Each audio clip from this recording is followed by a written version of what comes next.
We're gonna put our rudder in. When you do the rudder, you're going to make sure that you have your pin ready, and it's gonna go down through the holes. The hole here at the top of the stern, and then straight down.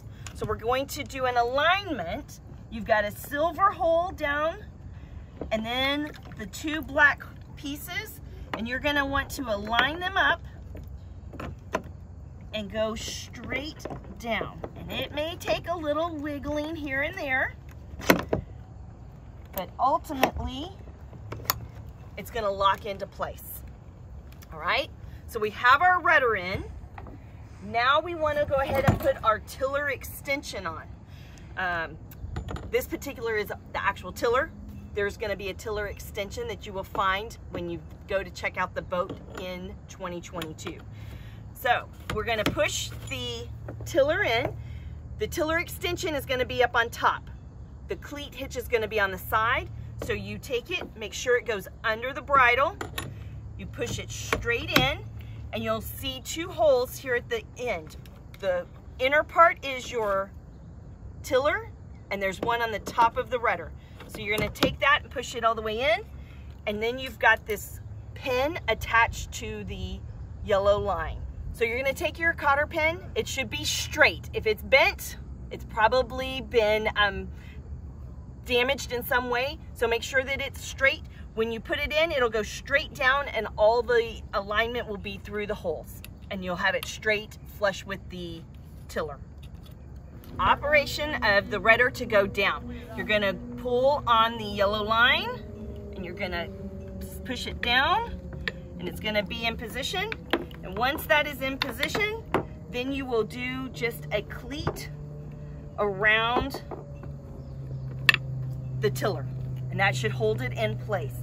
When you go to pull it up, you'll pull the opposite line, and it'll bring your rudder back up. All right, so we're gonna prepare to rig our sails.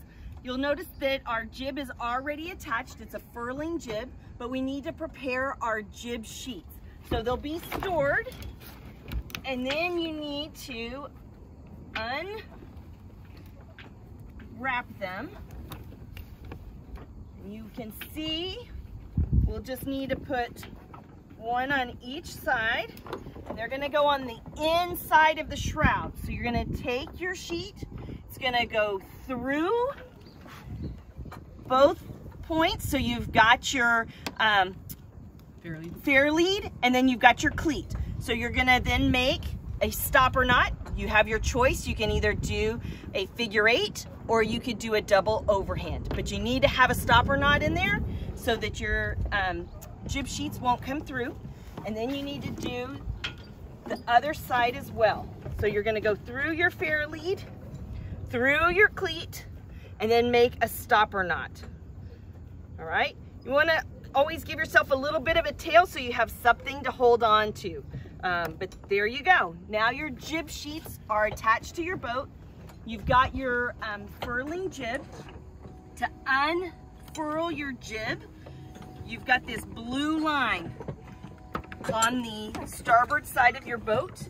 So you would just release that fairly, the cleat off of your jib, and then you're gonna just grab one side of your jib and pull till it's unfurled, and then you can cleat the line back on the starboard side.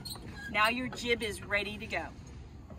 So the next thing you've got is your main sail. So we need to retrieve our sail from the shed, and it's kept in the third shed or the racing shed.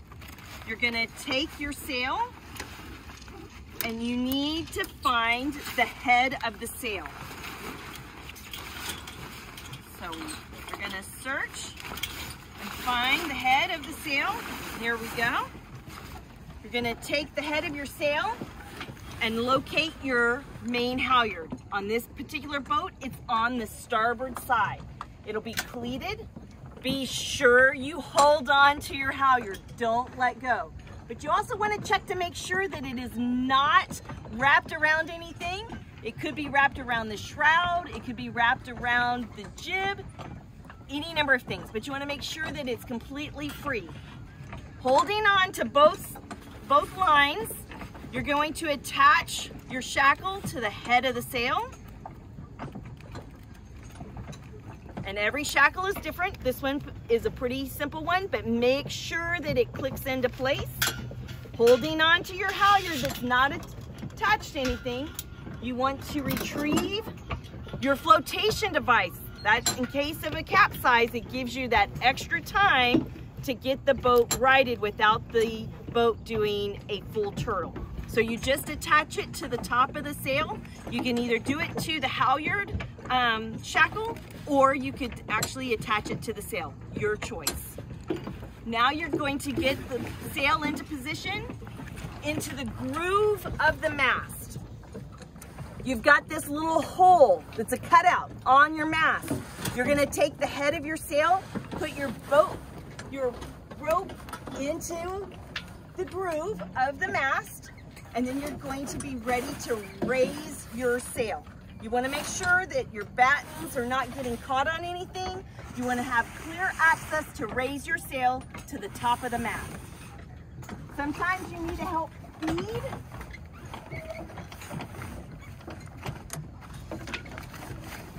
Feed the sail into the mast.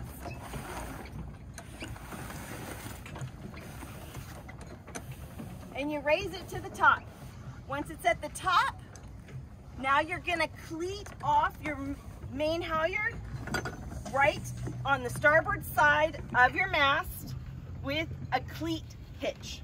Secure that, tidy up your line, and you can just store it, and hopefully you're not gonna need to use it until you return to the dock and de-rig.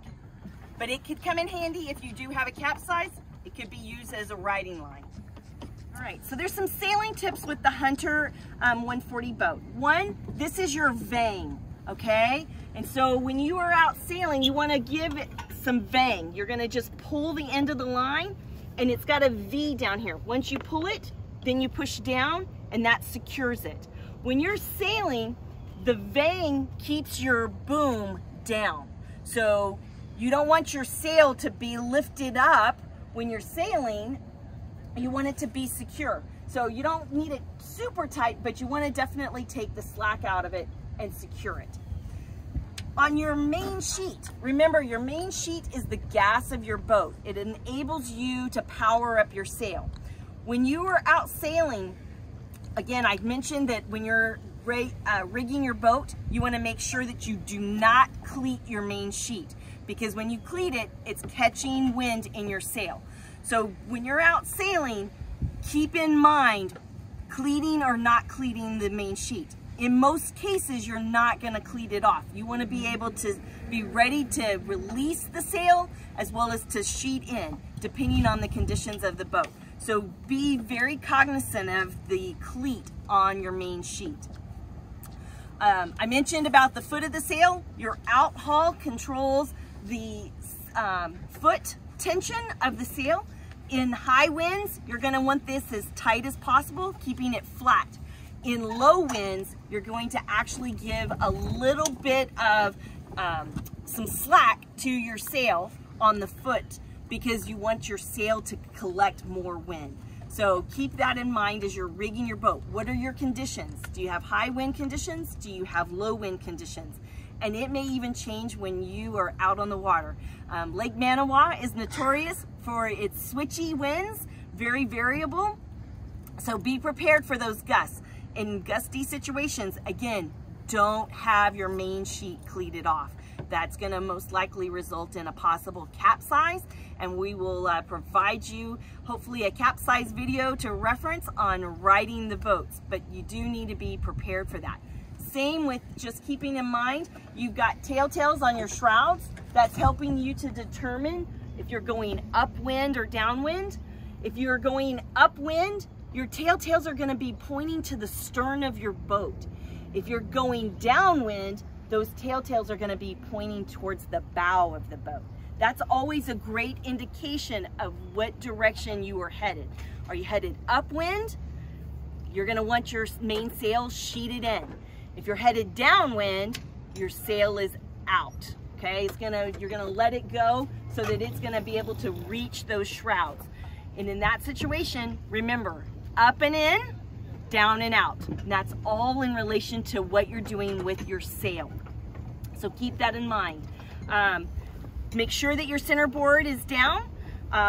Keep in mind, it is kind of sticking up here. So be prepared. It can be a tripping hazard. It can also be something that you can catch, especially your crew moving from one side to the other. This boat is definitely more tippy. It's more sporty than some of the other boats that we have in our dinghy class here at the club. So just keep in mind, you're gonna be able to move in this boat quicker. So you're gonna make sure that you balance the weight in your boat accordingly. And we hope that you have an enjoyable sail. Have fun.